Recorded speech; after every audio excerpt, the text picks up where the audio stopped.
turned therapist.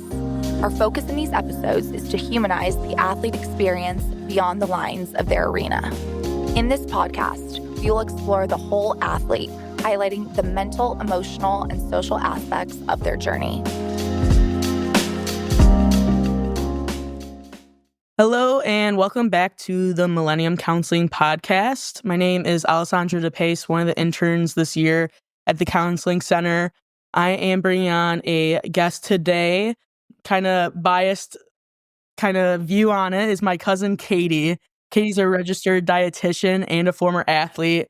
She holds a master's degree in nutrition from Northeastern University with a concentration in sports and fitness. She also has a Spada Strong Nutrition, which is a former athlete page where she does nutrition coaching business focused on helping athletes, former athletes, and active individuals to fuel their bodies for training and for life. So welcome to the podcast, Katie. Awesome. Thank you so much for having me today, Alessandra. I am so excited to be here and to just connect with your community. Yeah, totally. When I started the internship and they said about the podcast and that we can kind of take reign of, how we want to take podcasts and kind of go whatever direction we want to do, I was like, oh my gosh, I was like, cousin Katie would be so perfect for this. Especially with just like your sports background, which we'll get into, and also your education background, and kind of, I know how vocal you are when it comes to concerning like just nutrition and even incorporating mental health within your former athlete pages too. So I thought you were a perfect guest to have on. Awesome. Well, I appreciate it. I'm excited to dive into those topics today. Yeah, totally. And I thought, we should probably just start off with your sports background, and don't be humble with it, Katie. Say all that you need to say. Don't be humble with it. All right. Well, I guess, I'll kind of dive in. So I was the super active kid. I tried all the different sports, but by the time I was, 6 or 7, I had really honed in on aquatics. I was going to be a swimmer. That's where I found my home, was in the pool. And so I thought speed swimming, but then I kind of got bored with staring at the line, which I love speed swimming. It's one of my favorite things to watch on TV. But so then I saw synchronized swimming. And at the age of 11, I transitioned to be a synchronized swimmer, which is now called artistic swimming if you're looking for it in the upcoming Olympic Games or on TV. And by the time I was 15, so 4 years into the sport, I made my first national team. It was the inaugural age group national team that the United States had, and we went to Pan American Games, which was amazing. And then I made the subsequent 2 national teams the following 2 years, before making the decision to leave the elite realm and accept scholarship with Ohio State. And I swam at Ohio State for all 4 years, where we were fortunate enough to win 2 national titles while I was there. Yeah, it was a lot of fun. We stayed in the Big Ten family, Yep. And then retired, and knew I was going to retire once I graduated from college, but was not really prepared for how that transition was going to impact me from a food, body, exercise perspective. And that's kind of what fueled my Fueling Former Athletes page and the initiation of my business. Yeah, absolutely. Yeah. I mean, from, the standpoint of being your cousin and like seeing you kind of excel at such a young age into like such a high elite level, like that was just like cool to see on my side of things. And also, it's not every day that you hear people being at such an elite level at, mid teenage level years. And then, going, not everyone has a D1 collegiate athlete in their family either. And, kind of getting that perspective, and like, we've had chats before about, athletics and also, dietetics and nutrition with that. Yep. And incorporating the mental health realm of that. So it's super cool to kind of see how that kind of intertwines within our family, and how, the cousins are, intertwined with that kind of realm too. But I wanted to ask a little bit about your experience of being on like the junior US national teams, and also like being at a higher level competitive athlete at such a young age. Kind of what was your perspective of that, and kind of like your mindset when you were, 16 years old, being at that level? Oh my gosh, such a good question. And I think reflecting now, I'm actually, this is going to be my 10-year anniversary of being retired. So I've been out of elite sports for about 10 years. But thinking back on my national teams, the culture was so intense. And you might think, like, of course, it's, national team. But the intensity was really around, like, it made it feel like this was life or death. And I know that sounds extreme, but it really felt that way. Like, making this team would make my life. I have to, be one of the key swimmers. Mistakes were like the end of the world. And coming from an aesthetic sport, and I think a lot of sports can relate to this, we were judged on a scale of 1 to 10. And like, even when you were getting a 10, like, it wasn't good enough. There was always something that you could improve upon. And so even when like I made the national team, I'm like, I made the national team. Okay, now I need to be the duet. Now I need to be the captain. Now I need to be like, it was never good enough. And that's something that I've been pretty open about that on social media, but I really had to work through because it seeped into every area of my life. Like, once I retired and I wasn't pouring that into sports, it quickly consumed everything. But it started at that teenage level of, okay, that was good, but like, we need it to be great. Okay, that was great, but we need it to be amazing. Okay, that was amazing, but like, it still wasn't good enough. And that mindset helped me propel. Like, I think that's why I was able to exceed in sports. But then the flip side is, well, now how do I either turn it off or channel it in a healthy way? Yeah. It sounds kind of some things that we talk about like at the clinic, this all or nothing mentality or this like perfectionism within it. And like you said, there's aspects that made you excel kind of having that mindset, but also there's the flip side of things that, hindered on different aspects of your life, even outside of sport and kind of affecting not only your athletic identity, but also just like identities outside of the world of sport too. And kind of just having that mentality in a way, like infiltrating everything. Yes. Um, yeah, I mean, that's so interesting. And it's like, it seems like a common thing that comes up often with, the athlete clients that we have at the clinic. And also, within probably your former athlete page that you notice too with that, and not even just nutrition in general. And you kind of touched upon what my next question was going to ask, kind of like what you've learned about yourself since transitioning out of sport. What is like, would you say is like the most surprising thing that you've learned after kind of transitioning out? Oh gosh, that is such a good question. I think the most surprising thing is, gosh, how do I, like, I'm a really diverse human. I know that sounds so like, well, obviously we're all, but when I was competing and even in the couple of years after, like, I pigeonholed myself in to synchro, into being an athlete. Like, that was literally my everything. And now that I've kind of transitioned out and I'm 10 years out, I'm like, wait, no, like, I'm really diverse. I can do so many different things and I have interests in so many different places. And it may sound, cliche, but it's kind of surprised me because I've always known myself as Katie the athlete. So to see Katie the businesswoman, the corporate person, the dietitian, the mom, the this, that, like, it's kind of fun, Yeah. cool to rediscover those parts of myself. Yeah. And kind of what you're saying, like the pigeonholing thing, like kind of taking a step out of that athletic world at such a high level and realizing that you're like, oh, there's actually so much more stuff within me that I can do. And also like things that you did have, but maybe not have like attended to as much as, being a synchronized swimmer. And, it's kind of cool to notice that within athletes, once they are transitioning into being, a former athlete, I always think you're once an athlete, always an athlete Always an athlete. is just looking at a different lens of how you view or kind of engage within sports at whatever level it is. It's interesting to notice that once they aren't in that mindset of like everything is sport and so competitive level, because especially at a higher level, every athlete wants to win and has the competition mindset. Once they take a step out of it, then they realize they're like, oh, I can take aspects of being an athlete into other aspects too, of driving themselves towards a goal or whatever it may be. It's just kind of cool seeing how the world kind of opens up even more so than just sport for them. But I don't know if you have any ideas on that piece.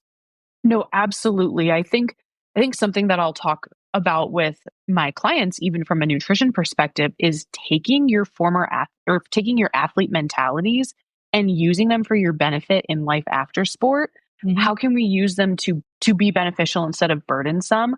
And I think once you kind of see that you can open up and apply this to different areas, it really changes the game in terms of career, relationships, life, and kind of backtracking a little to your question too. I think knowing that I can change my mind is also something that I didn't really allow myself to do in sport. Like I had this path, it was planned out for me, like you follow the plan. That's what it is. So when I Hmm. came out of sport and I finished my internship and got my first job, I was like, okay, well, this is what my life is going to look like for the next 30 years, like the end. And then I realized this isn't what I want my life to look like for the next 30 years. And I kind of had to grapple with the idea of changing my mind because I couldn't do that in my sports training. It was set and this is what it was. I could have, but I felt like I couldn't have Hmm. changed my mind. So yeah, I think there's this really cool balance. It takes some time to get there of being able to apply athlete mentalities in a way to propel your life after sport. But it can be a slippery slope where they can become burdensome. And I've fallen into that pit myself many times. Yeah, absolutely. A balance of like everything when you kind of, and not even just sports, a balance of everything within life. And there's always a flip side to things, kind of the yin and yang kind of aspect of perspective. And, kind of wanted to look at kind of your dietetic education as well a little bit.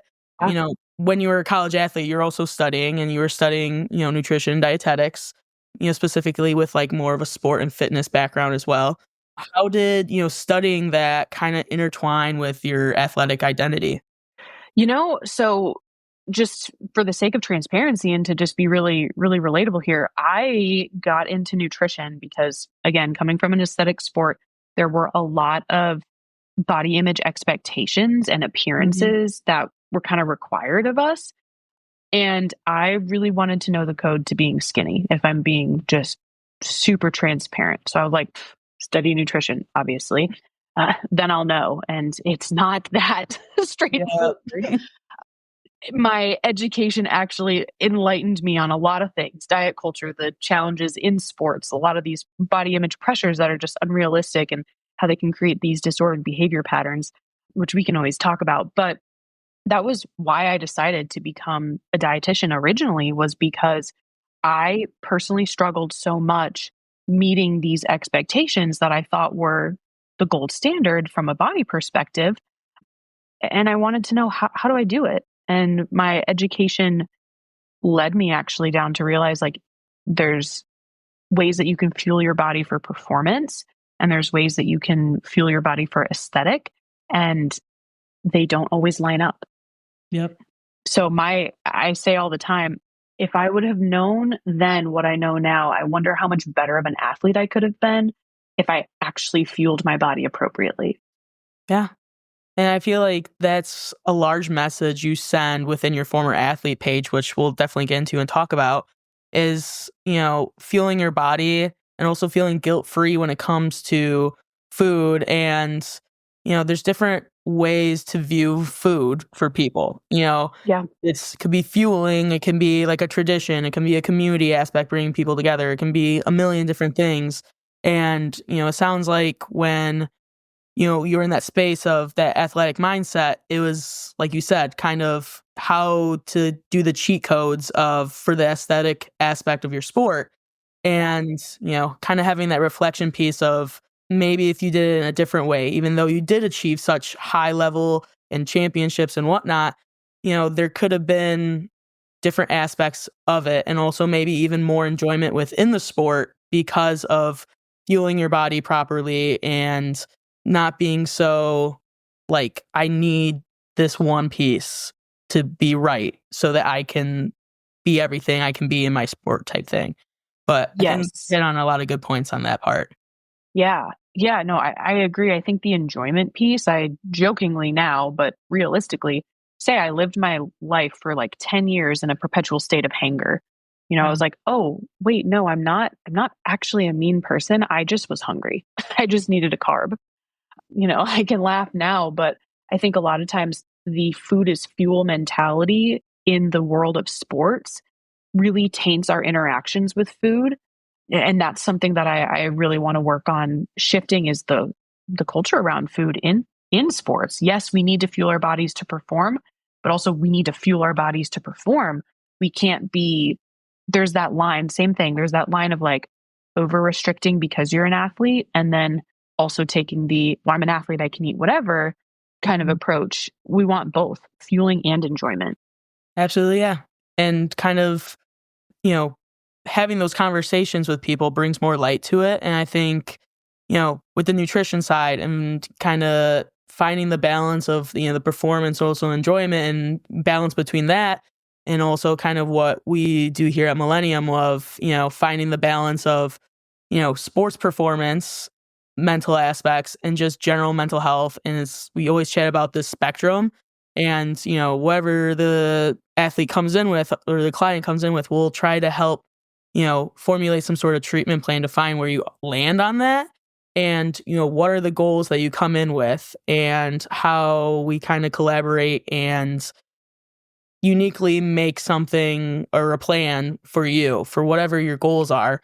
And, Yep. Kind of incorporating everything as a whole. And even though, you're a dietitian and, you focus on the nutrition aspect, even with what we do at Millennium with the mental health things, we're looking at everyone as a whole and kind of having that perspective too.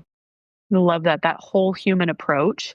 When I'm initially working with a client, I'll ask them about like, what do you do for your work? What's your social life look like? What's your family dynamics look like? Because all those things impact food. Just like you said, they impact our mental health too. So we do have to have that whole human approach. I love that. Yeah. Like those questions are literally like an intake form. Yes. Essentially. Like that's the first session that we do with people so we get to know you more. And, Yes. we talk about that all the time of like, intakes are looking at the person as a whole. And then further sessions, you gather more information. It's kind of, I always say it's like an outer sketch of the person. And the more you engage with them and have sessions, you kind of color in the picture of who they are type thing. So I think that's just kind of the mentality of how I approach it when it comes to stuff. I love that. That's such a good visual about Yeah. how it works. Yeah, that's great. Yeah. I love it. I might steal that. Go for it, Katie. But, as I've been mentioning throughout the podcast, you have a former athlete page and you kind of have touched upon it, kind of the motivation behind it. And I always do some research when I come to podcasts and it's weird Googling your cousin, but like I saw that like when it comes to like the messages on your business platforms or, your social media, you say that, the main goal is to help individuals learn how to fuel their body properly, work through body image struggles, and develop a healthy relationship with food that supports their lifestyle. And it says that, you deserve that everyone should feel good in their skin, fuel their body well, and enjoy the foods they eat guilt-free. Kind of how did you land on those main goals and that message, and how do you personally still put that out there through your platforms? Yeah. So I really, really landed on that after having my own struggles the first couple of years when I retired, but then having conversations with my teammates and just, other people who were in athletics as well, and realized that we all kind of had these same challenges, like this fear of, air quotes here, like letting ourselves go and like being the athlete that comes back to the reunion whose body has changed. And then, there's the whispering about it. And there's so much pressure when it comes to kind of like appearance and food that a lot of former athletes develop disordered eating behaviors. If they didn't already have them as an athlete, they either develop them or it gets worse when they retire. And something that I personally found was the messaging in my sport community was that there are certain foods that are bad, right? There are good foods, there are bad foods. You eat the good foods, you feel shame when you eat the bad foods.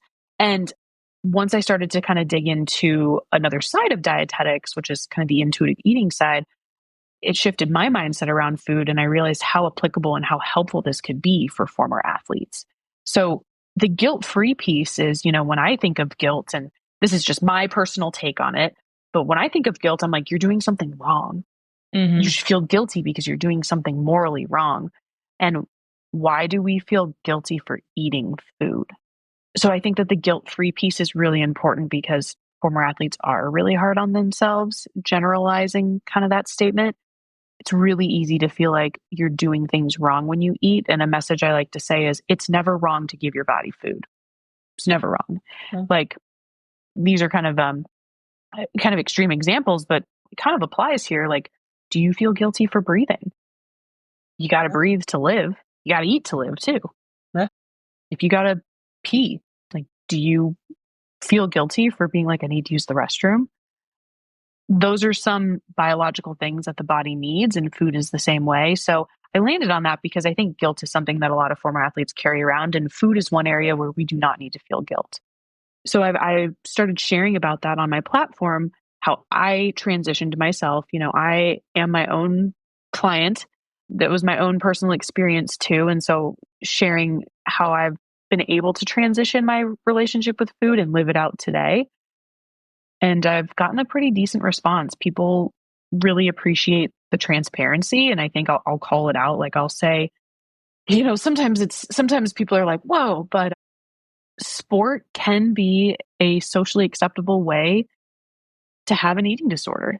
And it's like, well, I'm an athlete. It's socially acceptable. So just trying to support people and realizing that it doesn't have to be one or the other. You can have this beautiful relationship of fueling your body for performance and enjoyment and not having to feel guilty for eating food. So that was kind of a long-winded way of answering your question, but Oh, that was a great explanation. And, two things that come to mind, or resonates that comes up a lot is the attachment of emotion towards eating and food in general. And kind of what you were explaining, like the shame and guilt of things behind certain foods and being labeled bad or good or whatever it may be, it's I've I'm sure it's more of a social or societal kind of thing when it comes to labeling the bad and the good and name or like placing this emotion of just eating within, whether it's disordered eating or not. And yes, when people have platforms and they kind of, there's misinformation out there when it comes to certain foods too, which yeah, everyone even if you try to be off grids, you're some way, somehow connected to the internet and how kind of just social media in some ways in someone's life in one way or another. And, yep, the misinformation for people can be very affecting, especially for like young children and especially, young adults. Those are the people who are on social media and internet and impressionable too. And yes, just because one person says something and, whether or not they do have some sort of background in it, and anyone can put anything on the internet, the impressionality of whatever their message is putting out, it's getting to some people and those messages can really stick. But yeah, and the other thing that kind of resonated too was you were talking about noticing, and I always use the word gap. Like there was a gap of conversation. And even what you were saying, like, talking with old teammates of, the things that, or maybe our fears or nerves of what could happen around surrounding being outside of sport and nutrition too. Those are common things. And, kudos to you kind of putting a platform together to have those conversations and for people who are looking for something that, maybe not know that's out there, but they have a platform to go to kind of know that they're not alone in that aspect too. yeah. I think that right there, what you said at the end is really the crux of it for people to know that they're not alone. And I think sometimes that's where I like to bring research into it. Like there was a meta-analysis that was done, gosh, now I guess it was 5 years ago, 2019, 2020, that looked at former athletes. And it was some staggering percentage, like over 75% of former athletes struggle with some type of maladaptive nutrition behavior. So, we're all kind of walking through life after sport thinking that the other person's okay when we're all kind of dealing with the same thing. And so Mhm. instead of suffering in silence, like let's talk about it.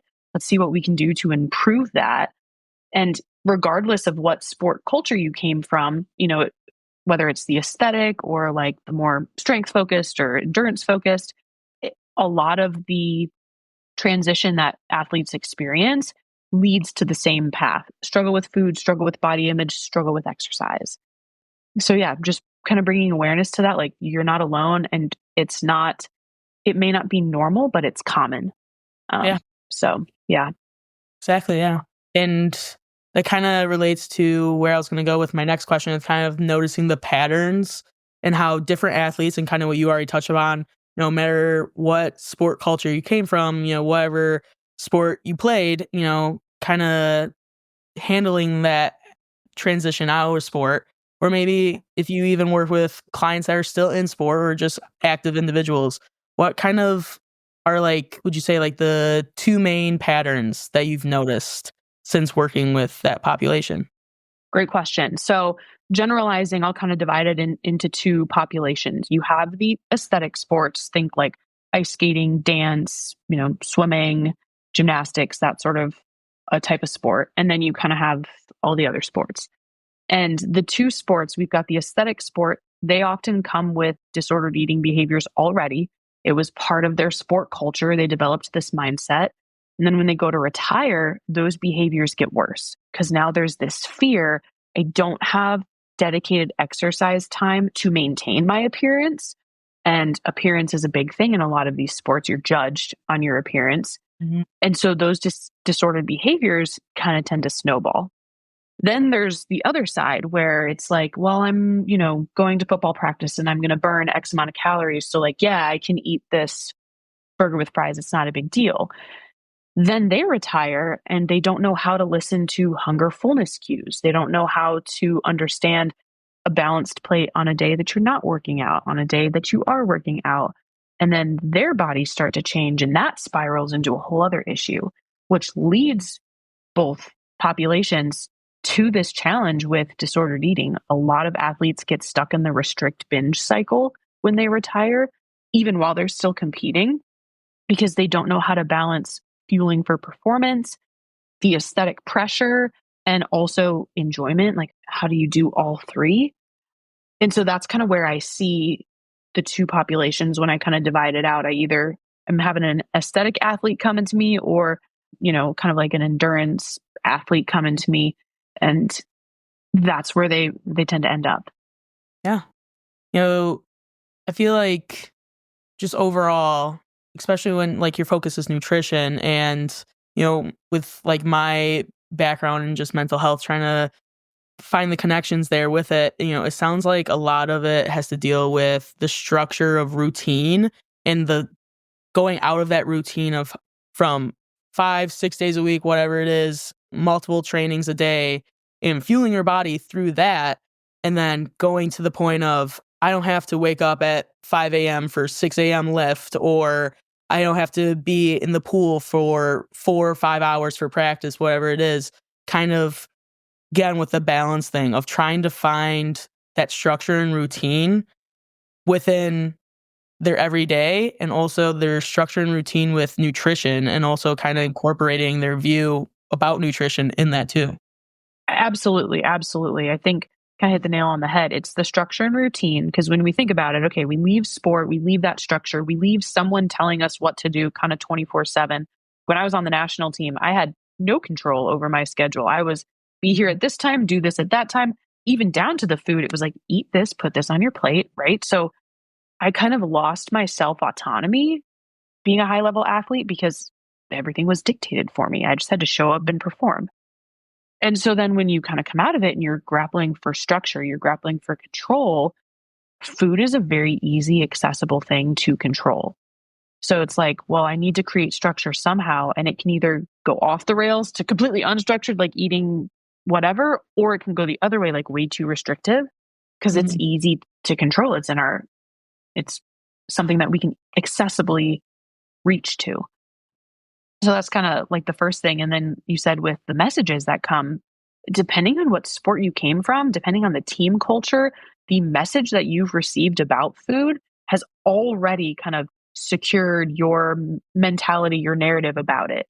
So we have to do a lot of unpacking and relearning, you know, well, carbs are only for pre-race, right? Like I need to carb load, but now I'm not racing. So like I don't need carbs. No, that's not Mhm. true. Or, protein. That's the most important aspect of food. So like I need to keep focusing on that. It's like, well, no, you need other things too. So but there's a lot of unpacking of cultural beliefs depending on what sport and what team and what coach you came from. Yeah. And, it sounds like kind of like these myths of within nutrition and sport of like only eat carbs before, a big race, or you have to eat a certain way because, I don't know, like I'm thinking of like marathon runners too, of Yes. like, the day or two before, like you do only a certain amount of miles and you only eat a certain amount of food, or like you specifically eat like just carbs on carbs on carbs. And I mean, like within like any sport, there's a lot of myths, especially concerning food, or just like maybe not the word myths, like beliefs within it. Just Yes. like you said, the narrative with it too. Yes, absolutely. So I think the biggest one in all sports is that, you know, it's indirectly related to food, but like body appearance dictates performance, right? I think Yeah. like that's a big one. And I hear that from coaches a lot, like, well, if they just toned up, then they would perform better. And it's like, well, that's not always true. Like appearance does not dictate performance. We can look at food and how that impacts performance. But these beliefs of like, oh, I need to carb load, that's what gives me, energy is like the 2 days before, that's when I'm going to eat carbs. Or the aesthetic sports, like I can't eat carbs because that's going to make me look like I've gained weight. These beliefs become so strong, kind of going all the way back to the beginning of like when I was a 16-year-old athlete on the national team, it was life or death. Like Mm. I believed everything my coaches said so strongly. That was the same with food. I remember very clearly I was on my third national team. So my final national team, I was 17, and I was one of the athletes that needed to change the way that my body looked in order to be able to swim. That was kind of the pressure that was put on me. You got to lose weight to swim. And my coach said to me, because we were going to go on a traveling from one location for training to the other, and she was like, "Well, you're sitting in the car all day, so like you shouldn't eat carbs if you're not moving." And Mm. that stuck with me so strongly that even once I retired, it was like, well, if I'm going on a road trip, if I'm sitting a long time, if I'm, like, I can't eat carbs. So it's not always like the big things, like, big eating disorders. It's the small comments too that can influence a relationship with food. And yeah, I kind of took that on a tangent there, but I That think was good. Yeah. the culture really impacts athletes during and after sport. Yeah. And I mean, it's like referring back to the impressionality of things, especially when you're a young athlete and your coach, especially at such a high level, your coach is someone that you're so closely connected with because you're spending so much time with them because of practices and competitions and whatever it is. And you honor a lot of what they have to say because they're your coach, whether it's performance based or kind of like what you were saying with the nutrition aspect of you're sitting in the car, like you weren't moving. You shouldn't, and if people are just listening to the voice part, this is not me saying this, but like you shouldn't eat carbs after. I'm doing air quotes around it. But yeah, but like also like he's taking into account like your functioning body is also burning energy and Mhm. to just be alive and taking that into account. But Yeah. it goes down to the kind of the community you surround yourself with, whether it is your teammates or your coaches. And so Yep. much of that, like you said, the little comments can stick with you for so long.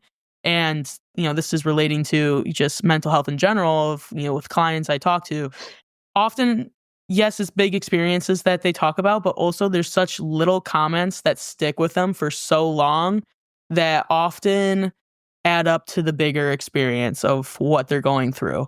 And kind of Yes. relating that with nutrition and even just within sports, like you were saying, it changes your whole mentality even long after being outside of sport. Yeah. Absolutely. Absolutely. And there's definitely a greater conversation here around like food and body image that we could have, but I think the biggest thing is, from like a coaching perspective, remember like how impressionable your athletes are. And then, the athlete perspective, remembering that like gosh, how do I say this? Like, not every comment is a personal one, right? Mm. I took every single comment as a personal one, food related or not. And then that negatively influenced my relationship with food, my relationship with my body, and my experience in sport. I didn't mention this at the beginning, kind of talking about my experience, but I burned out really hard. Like, I went in my freshman year, scholarship athlete, lots of expectation on me, competed all 4 years, but kind of hated it the last several. Like, didn't want to show up at practice, was really struggling mentally, was in a dark place. And I think I relate that to how personally I took comments and how I didn't feel my body well enough. You know, carbohydrates are really important for Yeah, dopamine and serotonin. So don't skip out on your carbs. If we get in a exactly. Yeah. physiological piece here. The So mind or the gut is the second mind, essentially. So you got to keep that in mind too. exactly. It really is. Yeah. And kind of like referring to like your burnout comment and how fast paced in at a young age that you were at this level of, being a synchronized swimmer and, going into your college years and realizing kind of this burnout and maybe even a lack of love for the sport because people usually start sport because they love to do it. And once you're at this level for so long, and especially kind of where you're at with your community within it, whether, your team, your coaches, that plays such a large factor in how you view the sport towards the end of it too. And Yeah. just kind of, reflecting back on that, like with myself playing soccer, like I played for so many years up into high school. Yeah. And towards the end, I remember just the mentality of some coaches. And I remember I was at tryouts, I believe my junior year, and just the mentality of the coaches. I went to tryouts for 2 days instead of 4, and I was like, I'm done. I was like, just because the coaches at that point. So I just wanted to like refer back to like how important the community is and kind of the mentality of how, coaches and teammates can be within your view of sport towards the end, transitioning out. Yeah, no, absolutely. I think that really can influence kind of how you leave your sport. And I left my sport on a very well, the ending of my career was movie like. We won the national title at our home pool. I was a senior, I was a captain. On the outside, it looked perfect, right? But we had that last competition, that last swim, I was done, and I felt nothing but relief. I was so happy to be done because I had burned myself out so hard that I truthfully am still kind of recovering. Still don't really want to get in a pool unless I'm like floating around, with like nice beverage in hand. That's kind of the extent of what I want to do with water. But it was that the culture was so intense. The belief that like I was never good enough made me feel towards the end like, well, why? Why am I showing up? Why am I putting all this work in? And it's sad because I started out, like you said, loving the sport. I still believe the sport is a beautiful sport and there's so much goodness that comes from it. My experience unfortunately ended with burnout. And looking back, I almost wish I would have given myself that grace to stop sooner, but I didn't feel like I had that choice.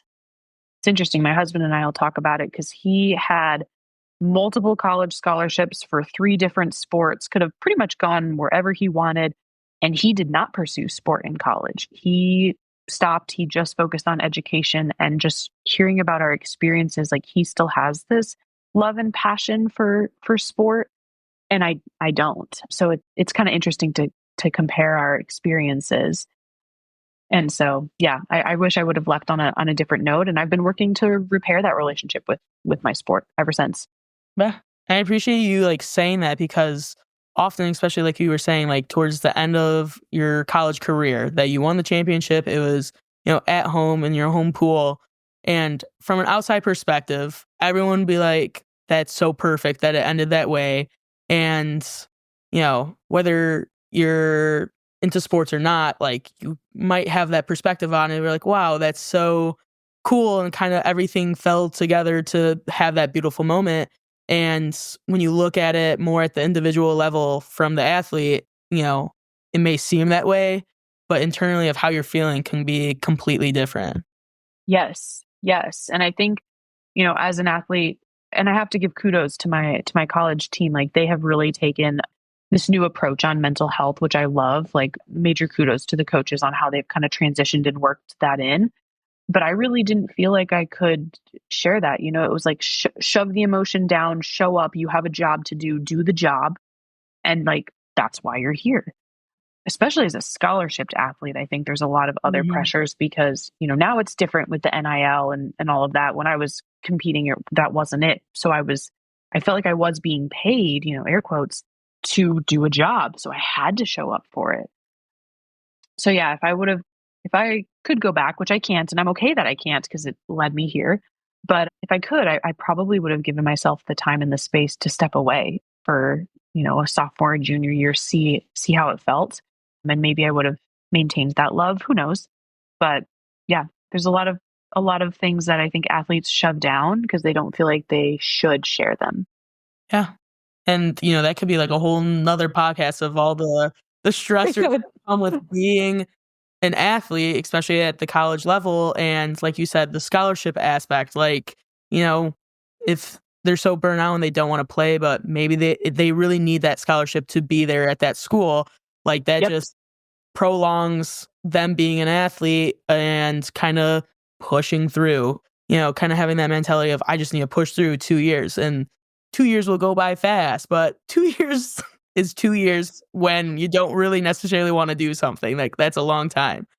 And like a million other stressors that come along with that, and just structure and routine. And on top of that, you're going to school. Like, it's hard enough to be a full-time student on top of that, full-time athlete, like fitting 24 hours into 24 hours and doing it all over again before, having a break or, couple hours to just chill out or something like that. Yeah. Yeah. Oh gosh. Well, what was that? I was like, chill out. I don't even know what that felt like back then, but you're right. So I do think that we're starting to see some shifts in the athlete space, which are exciting, but there's a lot, in my opinion, a big overhaul that still needs to happen. Mental health, food, I kind of put food in the mental health bin, since eating disorders are the second most deadly mental health illness there is, that I think there's still more reform that can happen. No, absolutely. And I feel like, the work both of us are doing in kind of different fields, but also, like you said, kind of combining the two and, focusing person as a whole and kind of incorporating all aspects, athlete or not, with insight when it comes to mental health and nutrition, stuff like that. Yeah. I think that's super important to kind of just keep in mind of how there's more conversation around it, and that there's more people out there who are willing to talk about it and also be in that field and work, whether it is, at some sort of office or clinic, or what you're doing with your former athlete page, being your own business owner when it comes to that, and also sharing the knowledge that you have and the background that you have with that is something that's super important. The conversation is opening up for sure. And one of the things that, at the clinic that we're doing is kind of programming more, or trying to get into more life after sport programs with people on all different levels. Maybe it is mostly college athletes or anyone who's transitioning out, whether it's career related stuff because you're in school but you're an athlete, and the put on the back pedestal or back burner kind of that you're there for education reasons, stuff like that. And just incorporating a lot of things when it comes to the life after sport thing. So, it's exciting to kind of put time into that and getting that in the works, at the clinic too. So, but love it. Yeah. But I'll ask you one last question to really wrap it up. And I know we talked about the messages that you kind of strive in your former athlete page, but what would you say, with all your background in sports and within nutrition, your education, and also kind of the last 10 years being a former athlete, what is the main message you strive towards anyone who's on the level of being an athlete, former athlete, or just anyone who's active when it comes to the mentality of just overall health, or even just specifically food? I know that was a long-winded question, but yeah, that was a great question. I think the main message that I would love to put out is to focus more on how you feel than how you look. When we really get down to it, if you're focusing on how you feel, whether it's from a movement perspective, movement, exercise, food, rest, like that is how you can determine if you're doing what's best for your body. It's how you feel over how you look. Because even if we all ate the same, we all worked out the same, we would not look the same. And that's a beautiful thing. But when we kind of get narrow sighted and think just about how we look, we can kind of cut our nose off to spite our face and do more damage than good. So, yeah, if I could go back, I would totally fuel myself differently. I would focus on how I felt over what the scale said or how I looked. And I feel like that would have just allowed me to be so much happier because I'm happier now that I take that approach in my life now. So yeah, I think that would be the main message is like really prioritize how you feel. Yeah, I think that's a great message, athlete or non-athlete too, to take in consideration. And, really wrapped it up in that way of kind of perspective of food and just how you're feeling within your body and maybe slightly detaching the guilt and the shame behind it all too when it comes to food. But I appreciate it, Katie, for you coming on and spending the time to chat with me. And, like I said, appreciate you talking about your background in sports and also your education and what you're doing of kind of sharing that message and opening up the conversation when it comes to people who may need it and knowing that you're a resource out there for people. Absolutely. Thank you so much for having me on. And I love the work that you're doing as well. And super proud of you, cousin.